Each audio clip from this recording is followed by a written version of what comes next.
these peptides have healing like remedy, like they basically heal your body, and there's multiple of them, over 30 of them alone in the Kambo. So with that being said, there's different properties, different healing properties, different peptides that heal different things, such as opiate addictions, such as sicknesses in the body, diseases, traumas. I mean, you name it. There's different peptides for different issues. And not only does it heal the body, but it goes down to the cellular DNA. Welcome back to the Sacred Soul Podcast. I'm super excited to have our guest here, Brittani. Thank you so much for joining me today. Thank you for having me. It's an honor. Yeah, and I just have to share our special connection. Like, we were divinely guided towards each other last year. Like, I probably was not supposed to find you like in a practical sense. But me being an intuitive person and just always like following the nudges and following like spirit and my impulses. I happened to be in Northern California. I was in Sacramento, just doing some work stuff and visiting. And I was definitely going through my physical healing journey, really like realigning my health, detoxing from parasites, all kinds of things. And so many of my tribe members, they know that I did like a good amount of Kambo sessions. And I didn't know anyone in Sacramento or in the Sacramento area. And I don't know, it was like one of those, when you have a random click online, it leads you down a rabbit hole and you end up clicking. And then, but I just knew once I found you on Instagram, I was like, this is my person. I love it. And every time I hear the story, I reflect back on being the opposite end and having someone come in. I'm like, who's this like the blue check mark? Yeah. I'm like, I don't know. Like, I'm like, she knows me. Okay, we're going to see what this is about. Right, right. It's beautiful to be on the receiving end. Yeah, and you're a professional at what you do. Like, you're not new to what you do. Just disclaimer for everyone.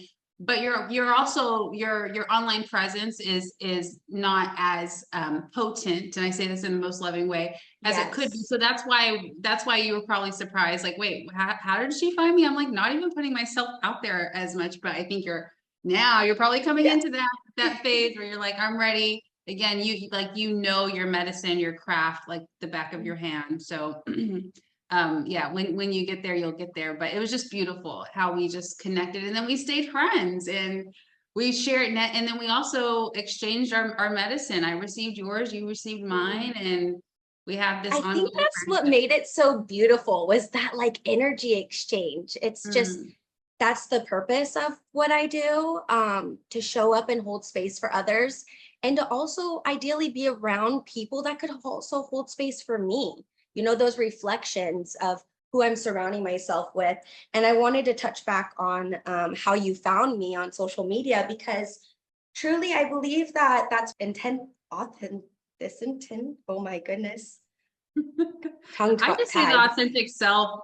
Yes, there we go. Let's just say authentic. But that's my approach, is it's to be connected with those ones that are supposed to be connected with me through spirit, through feeling, through whatever led them that direction. I don't think I'll ever go through the platform of broadcasting it on big social media sites, because that's not my purpose with the medicine. And I don't feel that that's my journey with it for now, right? That could always change, but I don't feel like that is my direction at this moment. And I think I love it so much more because the people who come to me, I know in my heart and my soul that it's divine timing and it's all connected. It's supposed to be.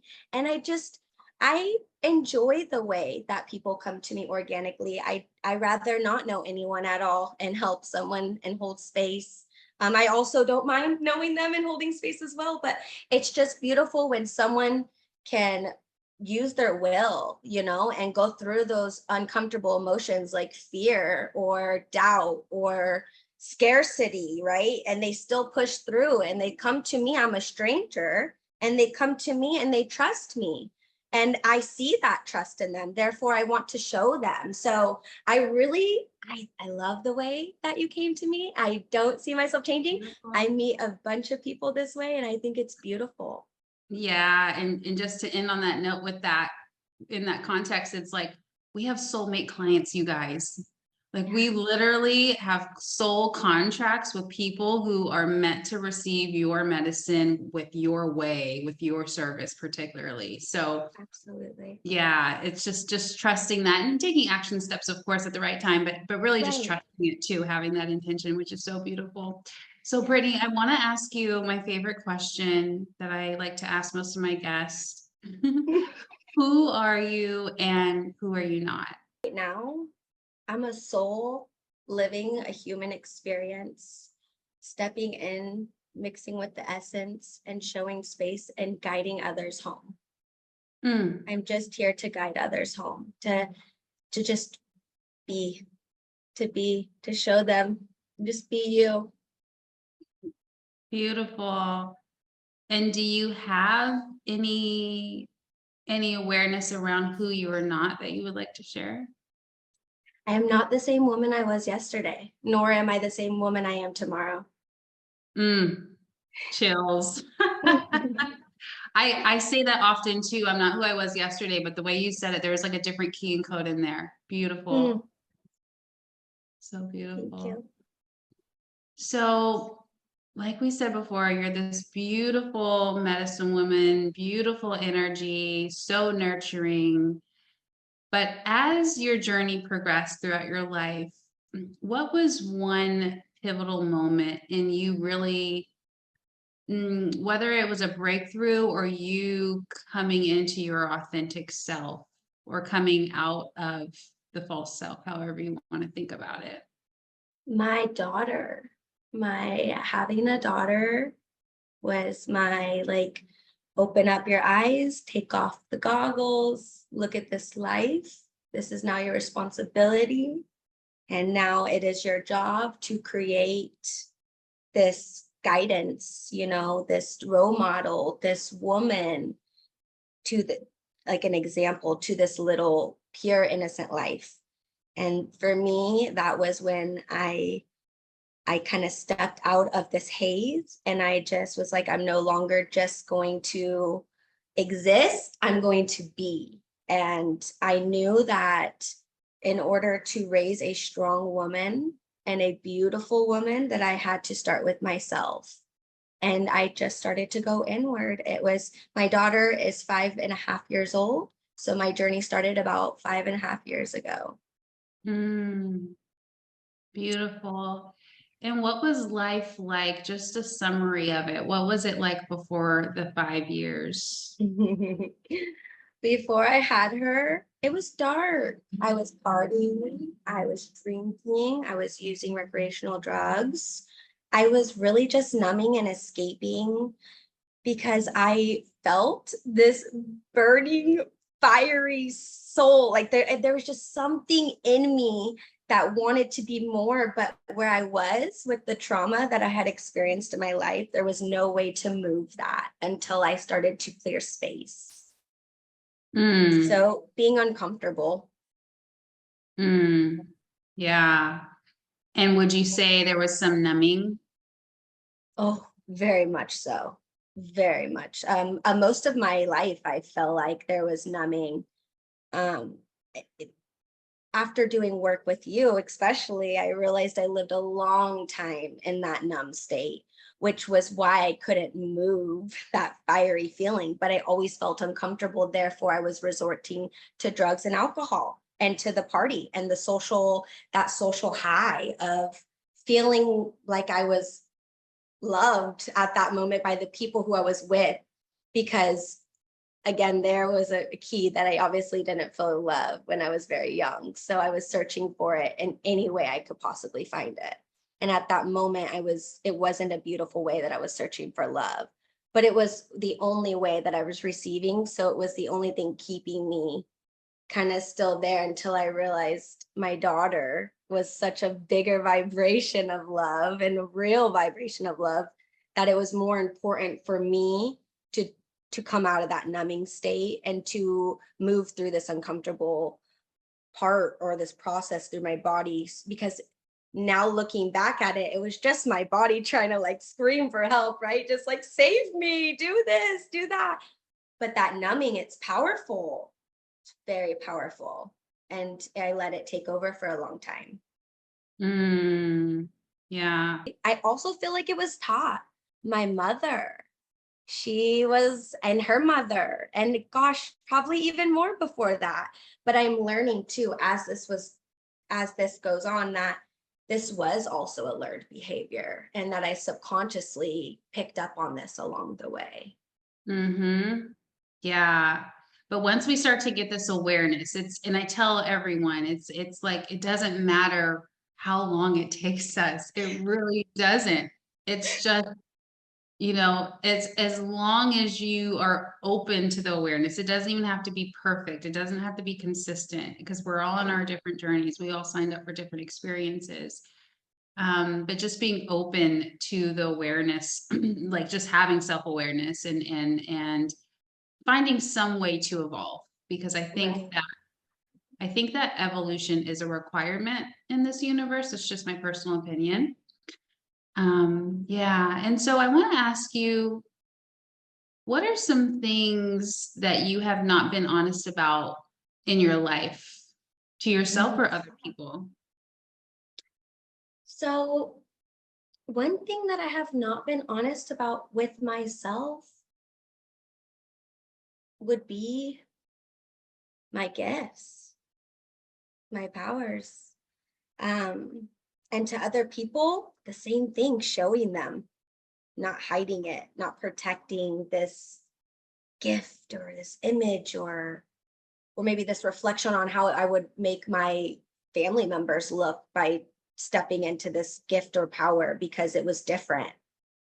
I think it was another part of it was like protecting this image of I come from very Christian. My grandparents raised my father in a very Christian like household. They grew up in church. When I grew up, they had me involved, and things just didn't make sense at a very young age. And I watched my family really create this image that they were trying to protect themselves with. And I'm this little being inside, and I'm like, this doesn't feel right. This is not what's happening. Like, it just, the things that were being around, that were being presented around with, like, okay, we're gonna be a happy family. Like, we have the mom and the dad, and these typical things to make an image of that perfect family, that stereotype. It just felt so fake to me, and it just never resonated with me. And I would be considered rebellious as a child, not in the sense of like fighting against like their authority, just more of like these ideas that they were trying to program into me that maybe they may have been programmed into. So to me, I always spoke my truth in the sense of when it was confusing to me, like that didn't make sense. But again, with that image that they're protecting, it was almost like I was crazy. They made me feel like that this wasn't real and I wasn't experiencing that. So I think the biggest lie that I've had to tell for a long time is that I'm not gifted, or that I don't have these abilities, and that I am this perfect picture family, all those messages that they were trying to send, they never resonated with me. Yeah. Yeah. And it's just so beautiful that you're embracing it for what it is, right? All the lessons, all the messiness. I tell people often, it's our mess that becomes our message. Mm, I love that. Mhm. I love that because and it's so true. And everyone, as they go on, they have these processes of grieving, and it's like some people might not have wanted to live that life, right? Or some people might have wanted other things. But one thing about me that I've always had is like, I've always just been grateful for it, even though they weren't the best moments, even though they were very challenging and they caused a lot of pain and trauma. I wouldn't be this person I am today in my truth, helping others like I do, if I didn't experience it. So when I get the question of like, do you wish things were different? Not one bit. not a single bit. Yeah. Yeah. And what has been your most significant, this might be a hard question, but what has been your most significant insight that the medicine has led you to? Oh, that's a good one. And it's actually the one that's the most potent, and I feel like I live by it every day, but we are the medicine. And the Mm. medicine is just the 1%. Mm-hmm. Yes, absolutely. And I think that that's that factor right there. When you do the medicine and you start to experience that path as you're going through and healing that, you find that deeper connection with that knowing and that sense. And it just brings out this true authentic side of you that just like it's always been in me. Like it almost brings you back home, and it sharpens the tools in our toolbox to show you, like it's almost like the remembrance, right, of like who you are. So I feel like what I like to explain in this sense is that, again, we all have the answers. The answers are within. They were there before the medicine ever entered our body. The medicine just helps bring them to the surface. Yeah, so true. What was your first combo session like? Oh, oh, it was beautiful. It was also during my ayahuasca journey, so it was intense. It was I was at a woman's retreat, and it was during the summer solstice. And we head up to Sonora, which is a couple hours from here. We were in a cabin in the woods surrounded by trees. And, I had no idea about the medicine. My girlfriend, one of my best friends, who's my daughter's godmother, she was like, came to me one day and was like, I found this medicine. And when I was in ceremony, like the medicine told me when it was time to tell you about this medicine and to just leave it there. And when she came to me and told me, right when she had said the medicine, it was like this heart opened and was like, like it knew. My heart connected with the vibrations of the words. And I just knew. I did not research. I surrendered 100%.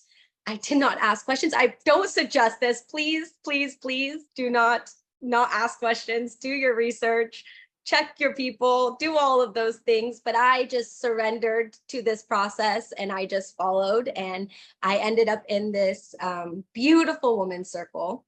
Well, first night that we arrived, we get to the house, and right off the bat, it was like, okay, line up, we're starting Kambo. And I had no idea. And I was just like, yeah, we're doing this. We're doing this. And I went through my first session, and I remember coming out of the medicine and thinking, I don't need ayahuasca. I remember getting so much release and coming back home and finding so much in that one session. I was like, okay, the retreat's over. I can go home.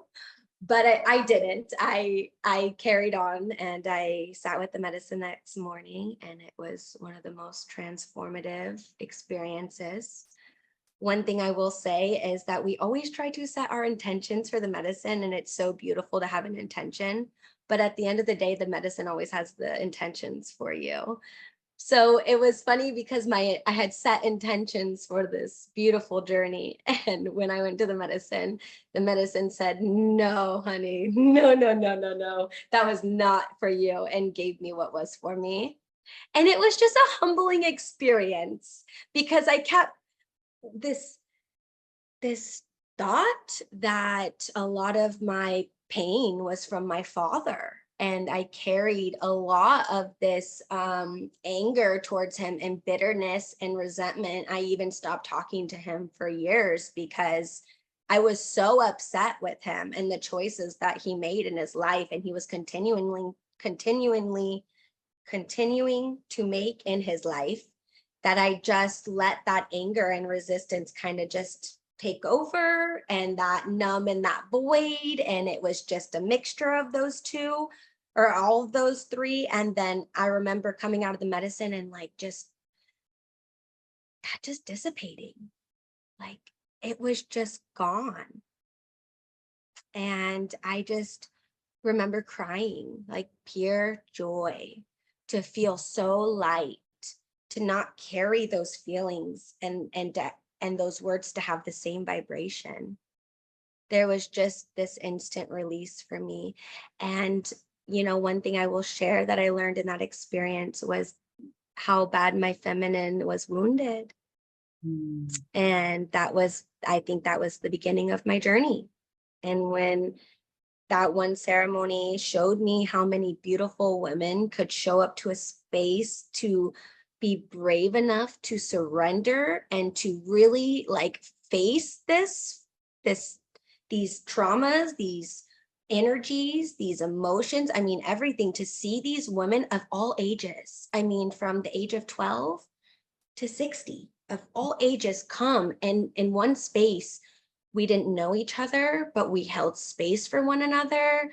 We supported one another. Our stories were so alike that was like the awakening for me to realize that we are living in a collective consciousness.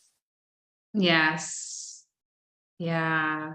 These divine appointments that we have, right? Even though you may not have known them, it's just like everyone on a subconscious soul level was showing up for their appointment, right? Yes. And just like you said, when I showed up, I didn't know them. But that, right when we go into the medicine, it's like I've known these women forever. They're my sisters. It was orchestrated. Yes. It was planned. Almost, people don't like when I say planned, but I'm gonna say it. Like it was planned on a soul Yes. level, right? Like It was already written in the stars. yes, yes. And one thing that really stood out to me in that particular moment during those ceremonies was that I am supposed to help others in their journey. And that was the biggest thing that came to me in that moment.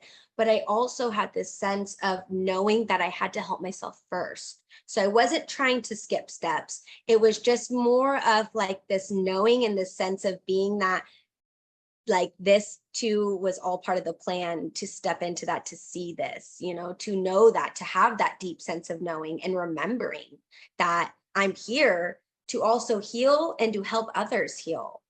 Wow, that's beautiful. So you got that in your first combo session or First, because experience. so it was Kambo It was, one day, the next day was ayahuasca. So I would definitely say it was the mixture of the two medicines. sure. But just to touch back on the Kambo, I was after the first ceremony, I was like, I don't need ayahuasca. Like, we're good. This is great. Like, everything's great. So it was really potent, is what I wanted to share. That just the Kambo alone made me feel so much more of this self of being, of like just who I am, right? Just me, Brittani. Yeah. Yeah. Beautiful. What is Kambo? Kambo it's like a secretion, and it comes from the Amazon rainforest and Peru specifically, but it is collected from there's different names, but a monkey tree frog, Amazon frog. There's different known names for it. I'll just keep it there. But it's a secretion that is applied to the dermis with water, and it enters through the lymphatic system, and it's a detox, a body, mind, and soul detox. Everyone's experience is different. Everyone's journey looks different. So I'll keep it there, but it is a detox that you do release from. You can purge, you can go to the bathroom. You can also just receive the peptides. There's multiple different outcomes from the medicine, but no one ceremony is the same. Yeah. What are peptides and why are they so important to the body? But these peptides have healing like remedy, like they basically heal your body, and there's multiple of them, over 30 of them alone in the Kambo. So with that being said, there's different properties, different healing properties, different peptides that heal different things, such as opiate addictions, such as sicknesses in the body, diseases, traumas. I mean, you name it. There's different peptides for different issues. And not only does it heal the body, but it goes down to the cellular DNA, and it actually removes these old programmings from our bodies too. So not only does it heal us on that healing level of the aspects of receiving, but it actually does on a cellular level as well. But yeah, we can talk more about that later. Beautiful. So what I really wanted to just highlight, right, even if it is general, totally fine. What I really wanted to highlight for people is that the secretion has healing properties. And this is why, because there are some folks out there, and we all have different awarenesses. I don't judge or shame anyone, but I'm here to inform or help people inform through these conversations. So before, I don't know, maybe a couple years before I ended up doing Kambo, the story was, oh, you're this is, and this doesn't pay reference to the medicine the way some people talk about it, but you're putting this poison on your body. Your body has this violent reaction. You throw up, you sweat, you do all the things, and then it's almost like they assume that it's some kind of psychosomatic process, right? And not giving credit to the actual healing properties in the secretion, the peptides that help the body remember how to heal, because it activates those cells. So that's why I really just wanted to bring that up. And have you heard people talk about it in that way, kind of almost undermining the powers of the healing properties? Yes. And,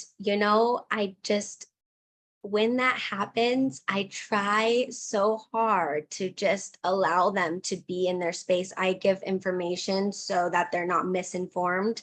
But a lot of the time, I've noticed that it's the fear and the scarcity, and they come off in different ways. And a lot of the time, it's the foreign energies that don't want to be released. So a lot of the times when you hear some of those things, it's hard for me to not laugh, because I'm just I see past that, right? You can see through it. Yes. Yeah. And so I'm just and you know what, all that is to me, it's confirmation that they're not ready to have that conversation. Right. For So the most part, I mean, some people hear that from other people, right? And I think that they are just repeating what they heard. So right. So a I lot of always love compassion for to, that. yeah, that's why I love to kind of correct if it's something, we're just generally speaking, right? We don't have an example, but if it's something that's no, that's not accurate, I will then kindly invite them to share, for me to share the correct or my opinion, because when it's coming from me, it's just an opinion until you investigate it and see if it's true, right? So at that point, I just kindly share my knowing of the medicine if they're accepting to that conversation. If they're not, you don't go places that people don't want to go. And I've learned that you just, you read that direction, and those people who are misinformed and are coming to actually be corrected, then they will engage in those conversations. A lot of time they leave thanking me with just sharing a little bit of information, because it's different information than they've heard. So it's almost, it's nice. It's a different set of words and different meanings behind it. It's a different resonance. I'm coming from a different space versus where they're coming from or who they heard it from. So energy does not lie. I just let energy read the conversations and I let it play out. Yes, yes. And thank you for your take on explaining the peptides, because that's what this, this podcast and episode is about, putting out the deeper information so that way people can hear different sides. And so moving along, now that we've talked a little bit about the healing properties of Kambo, what are some other things that you think are significant to share to people about the medicine? The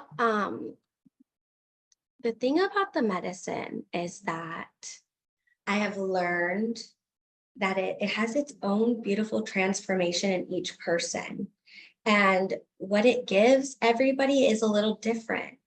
So, we'll fast forward a lot. And when I did find the medicine after going through ayahuasca, and I did that twice, by the way, I did 2 circles. And after coming out of the second circle, I felt this really good peace and understanding with the medicine ayahuasca. And I felt that I got what I needed from that. And I was going to lay that to rest in the moment, but I was really, really fixated on the way that Kambo helped me, because it did other things for me that I felt like my body needed, that my mind might not have been ready for at that moment. And so one thing I really want to focus on with the Kambo is that it has such a beautiful approach to each unique individual, that if somebody is in that process of like really wanting to move the trauma or to find more depth of themselves, but they're really not completely ready mentally to maybe go through all these experiences and relive and see some things. I really love the way that Kambo is a gentle approach on the body versus something like a psychedelic circle of ayahuasca where I'm in the medicine for 8 hours. There was something that the Kambo did that was light enough and soft enough, yet not too light and soft, that gave me this really like calm sense of being on my nervous system. And I want to talk about that for a second, because a lot of us go through a lot of trauma at a young age. And it's always, I mean, the trauma typically is from 0 to 8, correct? And a lot of that time, we don't remember what that trauma was, but our nervous system does not forget. And our nervous system holds on to those. And something that I had experienced in my journey was a lot of abuse and a lot of trauma and a lot of just really deep suffering, that the pictures almost brought too much. There's a word that I'm trying to use, sense, like too much sensory overload for my nervous system, that the Kambo was just enough. Like, if that makes sense. So like there's a difference, right? So my nervous system was repairing itself, going through 2 ceremonies of ayahuasca and trying to move through all of this foreign energy and these traumas and these beings that don't belong to me. It was challenging to be in my own body. And when I had experienced that, I then sought help, because I was feeling like I needed some guidance, and I went to my mentors who actually taught me how to apply Kambo. And they sat with me, they held space while I integrated what I just went through. They told me no more medicine for the time being, to just be and to work through this. And when the time was right, that Kambo was going to be my way of moving through these traumas that were affecting my nervous system and causing me to be uncomfortable in my body. So I then proceeded down the path of Kambo. I was applying the medicine about every month, because I was giving my body time to process these things. This Kambo was so potent for me and myself that I was having huge releases, like huge releases. So I was giving my body the grace and giving my nervous system the grace. And within 6 short months of doing that cycle, I became to a point where I was so okay in my body. And once I became okay in my body, I think that was when the magic really started to happen. And again, it's a healing process, right? Like, we're never healed. Like, there's times where my nervous system is still remembering those things that I'm shaking. That's why I love having sessions with you. Your session really helps with that. And I like to follow up with some Kambo too, because it just kind of helps move it out of the body. So like, I love pairing the two, right? I love what you do and I love how I do. And I love that they mix together, because it's like integration, it's removing space, it's just being present and accepting and being. And it's just so beautiful how the two work so well together, because integration is so important when you're doing any type of medicine. Yes. So, Yes. yes. And I would say, just to add on to that, it is the medicine that allows us to integrate our lives. I resonate more with the term integrate, like, healing is popular. Everyone knows what we mean when we say healing, and it's convenient. So you don't have to explain yourself over and over again. But on a soul level, what we're really doing is we're just integrating the moments that we didn't have a chance to integrate. No, we had to get up and go to the school. Like, then the next day after we heard our parents arguing or something, it was just like, there just wasn't the space, time, and environment and support for most of us. We're not blaming our parents, just how life played out for some of us. that there just wasn't time to like sit or the space. There wasn't the space. And even if there was, sometimes we need to be a little bit more removed from the environment or the situations. If that threat is continuing, we can't work on trauma when we're in the household where the arguments continue, like the child needs to be out of the household. That's just one example. And so as adults, when we're in our own environments, when we're in our own sovereignty, we have our lives, we're taking care of ourselves, we're doing the self-care, that's when we're like, okay, we may not have the time, but we can make the space. Right. And the medicine is like I think one of the medicines, and I won't quote which one. One of the spirits of the medicine said, hey, you're not broken. I'm just helping you integrate. And I said, thank you. Got chill. Right? Yes, that's powerful. So beautiful. And I love, thank you, by the way, for sharing your journeys. Cause like, the medicine as a professional, but I love that we actually talked about your experience as you had your first time receiving it and other times receiving it. And then, for me, since you've been like my private facilitator, my private medicine woman, every journey is so different. I was even shocked because the last one that you did for me, I think I did like 3 or 4 with you, right? Maybe a month apart, can't remember. But the last one I felt my ego was kind of like, really only 2 dots. Like, this is your 6th time doing Kambo. Like, you're about to pass out over like 2, because I felt so much like a lightweight, and like, but you were totally tapped in. You're like, you knew what to do. Like, you were in your flow, in your zone.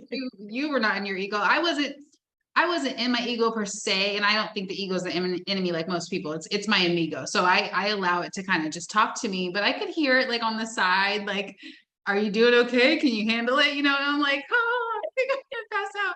And later it was good to just get your confirmation. You were like, yeah, if I would have given you one more dot, I think you would have passed out. And I was like, hey, thank you for seeing my limits and honoring that.